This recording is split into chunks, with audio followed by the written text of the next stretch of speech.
10 июня в Сибае прошел предпринимательский форум «Зауралье-2016». Масштабное и значимое мероприятие началось с закладки фундамента под строительство учебно-демонстрационного молодежного центра на базе Сибайского колледжа строительства и сервиса. Центр будет построен на территории учебного заведения и станет площадкой для оттачивания профессионального мастерства студентов. Будущие специалисты строительного бизнеса продемонстрировали свои умения гостям форума. Премьер-министру правительства республики Рустему Марданову, вице-премьеру, руководителю аппарата правительства, координатору программы комплексного социально-экономического развития Зауралья Ильшату Тажидинову и профильным министрам. Инвестор проекта, генеральный директор общества GE, промышленная корпорация, Дмитрий Дунюшкин рассказал свое видение будущего центра. Предполагается обучение студентов демонстрации технологического оборудования по таким направлениям, как деревообработка, столярное и мебельное производство, деревянное домостроение, малые архитектурные формы, нестандартные торговые объекты, изготовление швейных, кожно-меховых изделий, сувениров из дерева, камней, создание тепличного хозяйства, развитие животноводства, растениеводства, пчеловодства и другим. Этот проект мы обсуждали 2 года, и вот в этом году, в апреле месяце, нам удалось подписать инвестиционное соглашение с правительством республики. Мы динамично прошли государственную экспертизу и получили разрешение на строительство. За что огромное спасибо всем участникам, в первую очередь лично Ильшату Заматовичу Тажидинову, главе города Сибай, ну и, естественно, сотрудникам, преподавательскому составу колледжа. Суть данного проекта – это постоянно действующая выставка технологий, которая позволит нам совместно подобрать интересующий продукт и от продукта подойти уже к готовым бизнес-решениям, которые позволят молодым людям плавно войти в среду предпринимательской деятельности. На наш взгляд, это поднимет общее благосостояние региона и даст реальный толчок к развитию экономики. По ходу знакомства с проектом премьер-министр Рустем Марданов дал ряд поручений профильным министрам для детальной проработки возможностей будущего центра, с тем, чтобы в последующем здесь можно было разместить производство субъектов малого предпринимательства, в частности, развитие агрофраншизинга. Предпринимательский форум «Зауралье-2016» дал участникам хорошую возможность пообщаться с коллегами-предпринимателями, наладить новые деловые связи. Этому поспособствовала и выставка, развернувшаяся у Центра детского творчества еще задолго до начала пленарной части заседания. Свою продукцию представили предприятия малого и среднего бизнеса из сферы легкой и перерабатывающей промышленности, строительства, народного промысла, туризма, сельского хозяйства. Участники форума смогли не только ознакомиться с продукцией, но и продегустировать национальные напитки и продукты питания. Среди предпринимателей как начинающие, так и опытные. На выставке приняли участие и организации, деятельность которых направлена на изготовление горного оборудования. Главная компания у нас находится в Санкт-Петербурге, СПЗА является.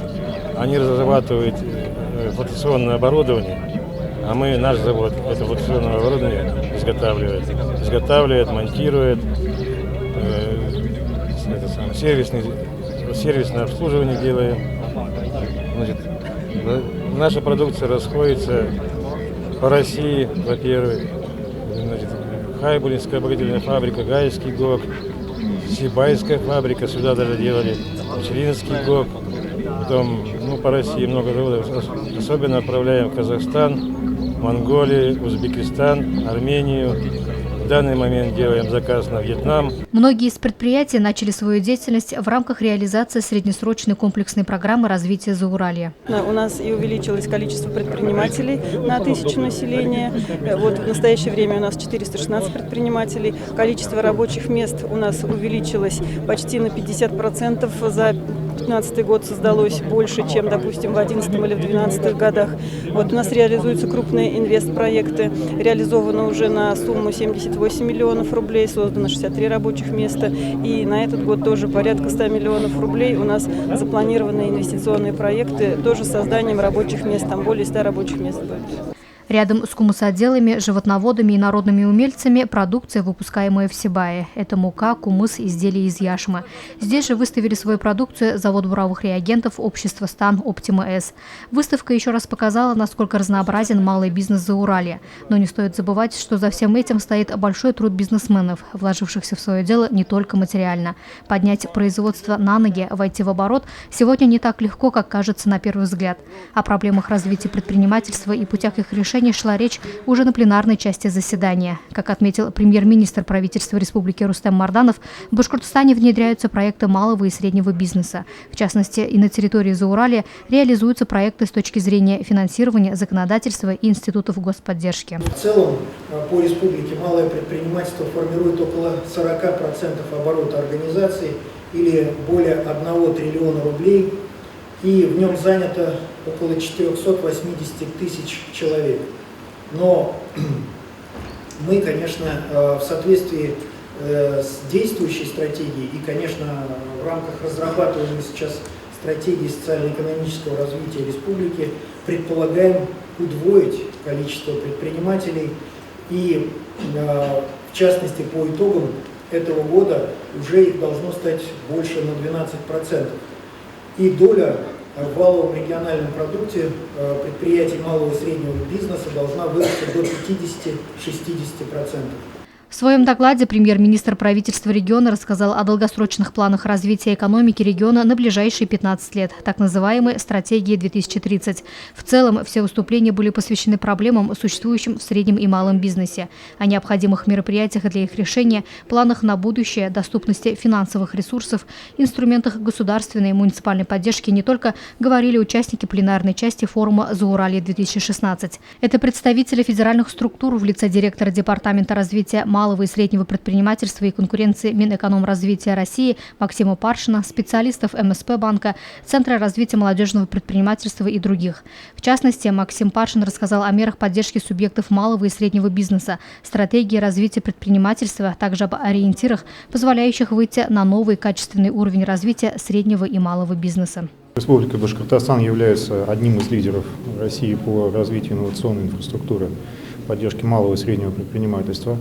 И мы будем придавать еще большее значение развитию именно таких мер поддержки, то есть мер поддержки именно инновационной инфраструктуры, в том числе технопарков, промышленных парков и других объектов. Я скажу, что в будущем году еще больше акцент будет сделан именно на этом направлении развития инновационной инфраструктуры. Также акцент будет сделан на поддержке экспорта и развитие экспортно-ориентированной инфраструктуры в субъектах Российской Федерации, а также социально ориентированного предпринимательства.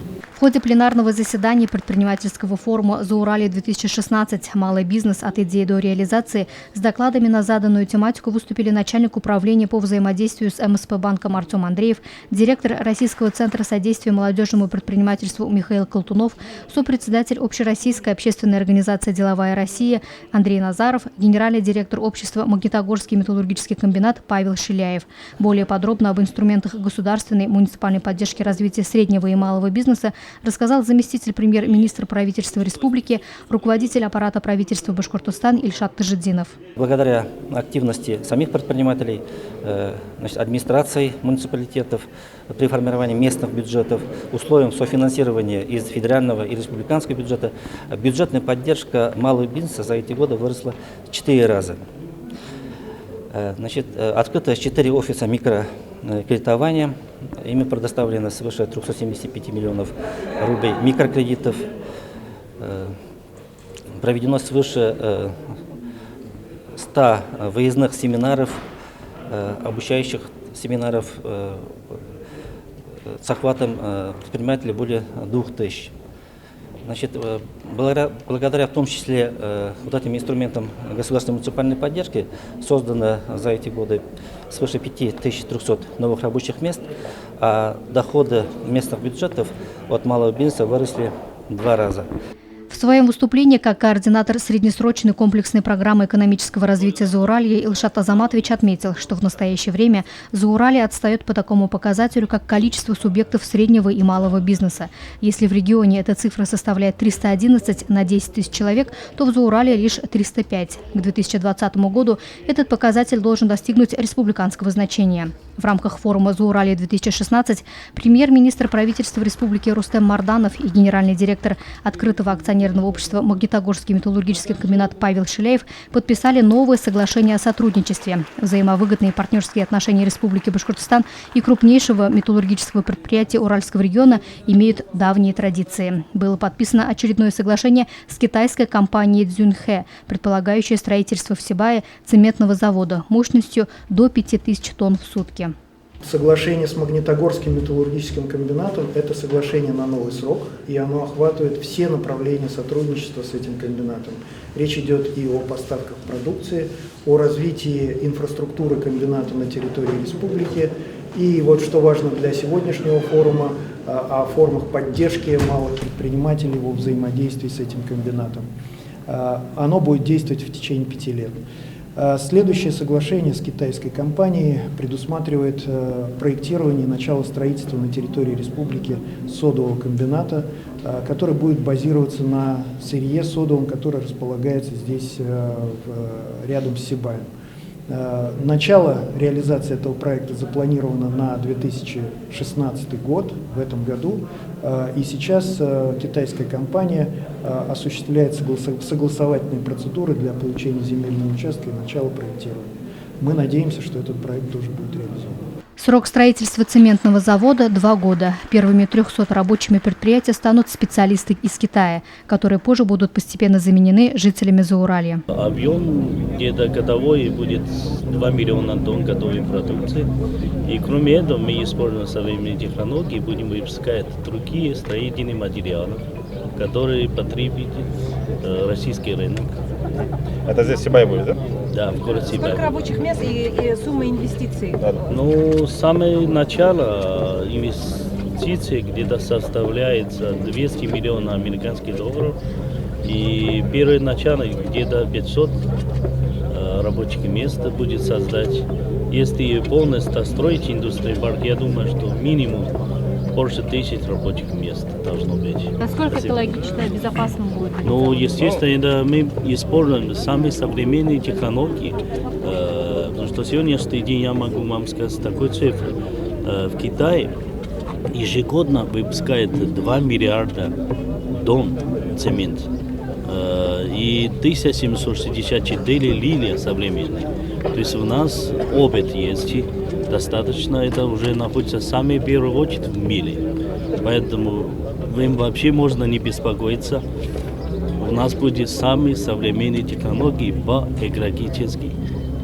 Это компания Цзюньхэ, которая является китайской экологической компанией с опытом работы на рынке порядка 23 лет. То есть они используют самое современное оборудование, которое на сегодняшний день сертифицировано в Евросоюзе.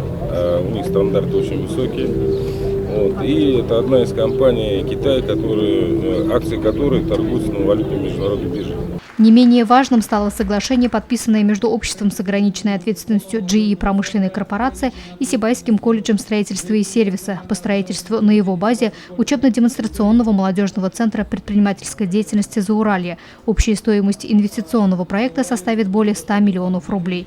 Форум «Зауралье-2016» – это рабочая площадка для представителей малого бизнеса. На этот раз в нем приняли участие 250 человек.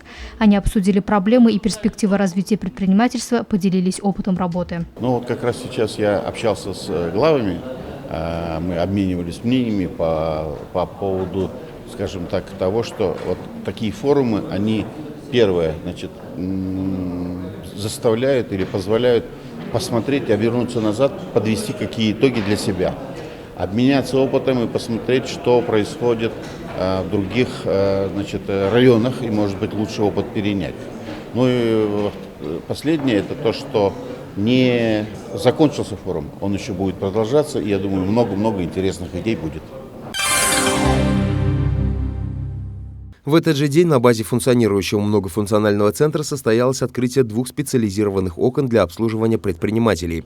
Церемония открытия прошла при участии премьер-министра правительства Республики Башкортостан Рустема Марданова, министра экономического развития Сергея Новикова, а также федеральных гостей в лице директора Департамента развития малого и среднего предпринимательства и конкуренции Минэкономразвития России Максима Паршина, руководителя проекта управления по проектам развития Департамента развития инвестиционного климата Агентства стратегических инициатив Вячеслава Спирина и начальника управления по взаимодействию с МСП-банком по разработке и продвижению продуктов Федеральной корпорации по развитию малого и среднего предпринимательства Артема Андреева.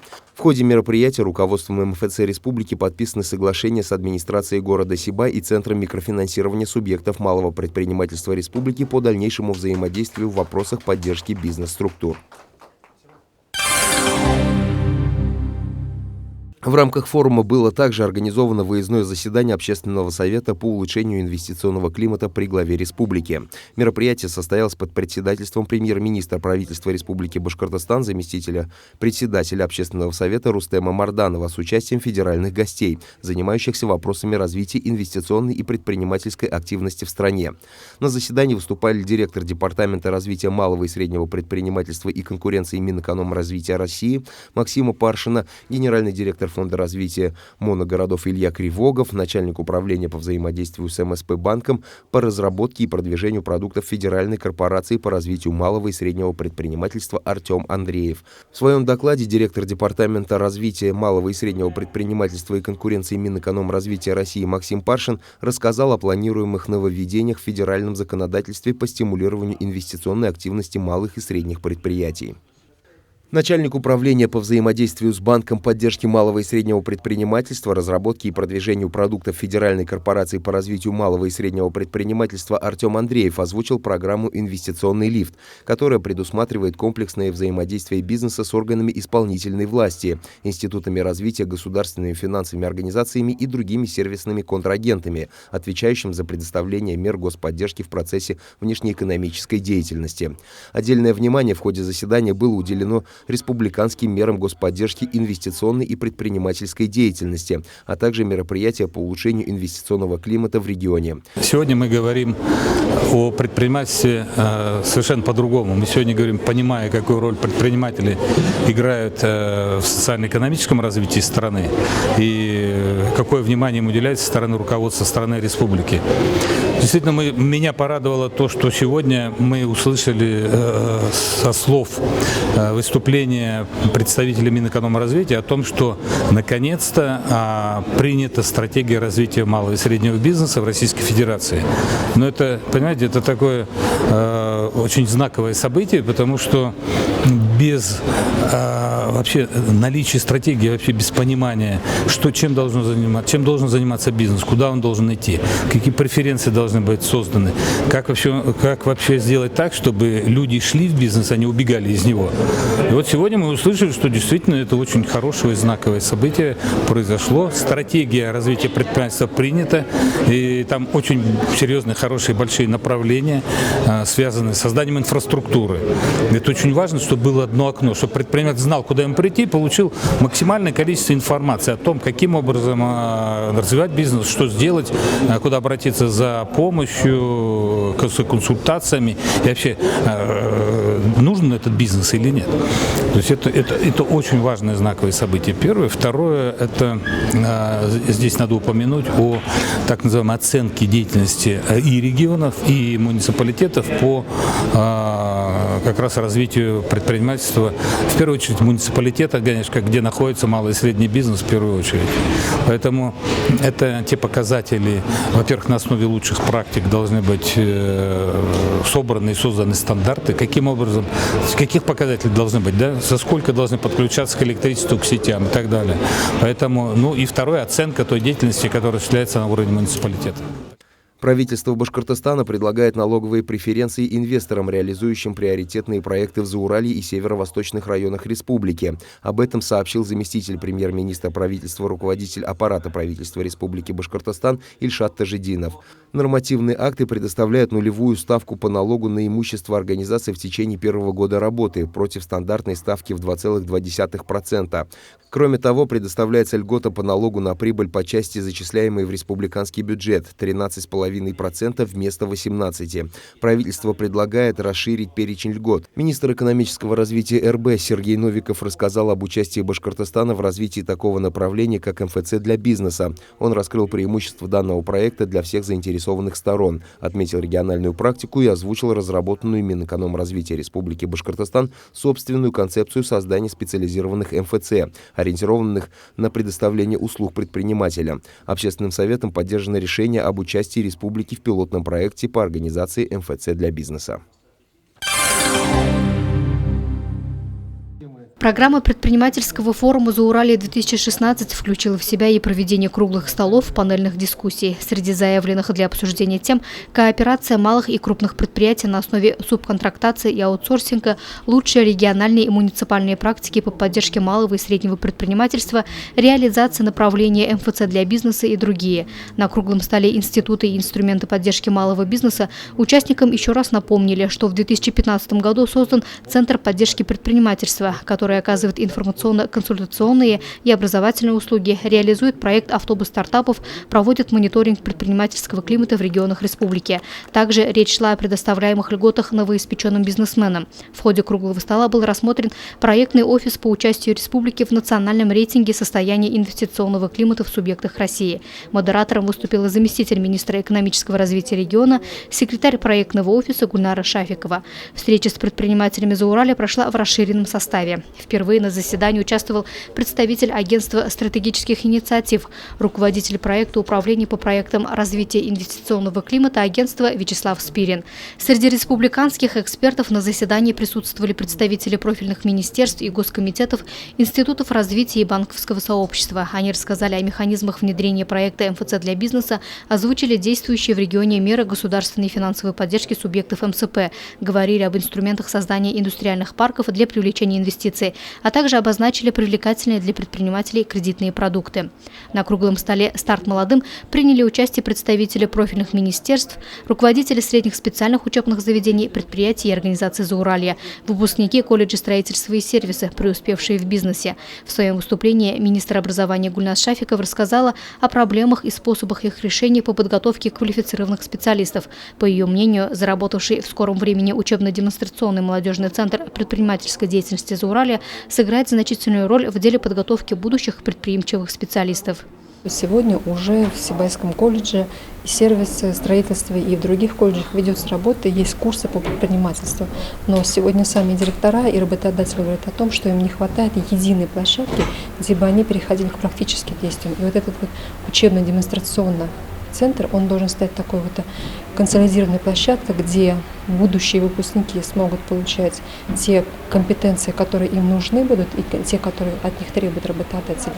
А работодатели увидят уровень тех выпускников, которых они к себе ждут, да, и смогут отбирать. Но, с другой стороны, это будет площадка и для работодателей, которые смогут увидеть мировые компетенции, то есть что сегодня происходит на рынке подготовки кадров, и для себя определить, в том направлении им двигаться или нет. Поэтому этот центр для Зауралья, мы считаем, будет очень большим подспорьем, ну, так скажем, процентов на 50 мы рассчитываем увеличить появление предпринимателей, не просто предпринимателей, а высококвалифицированных, конкурентоспособных и ведущих активный, инициативный образ, так скажем, работы. В ходе круглого стола состоялись презентации учебно-демонстрационного центра, проекта по созданию Центра молодежного инновационного творчества совместно с обществом «Портал-24» на базе колледжа строительства и сервиса. Участники круглого стола обсудили вопросы подготовки квалифицированных рабочих кадров, в том числе для горнодобывающей промышленности.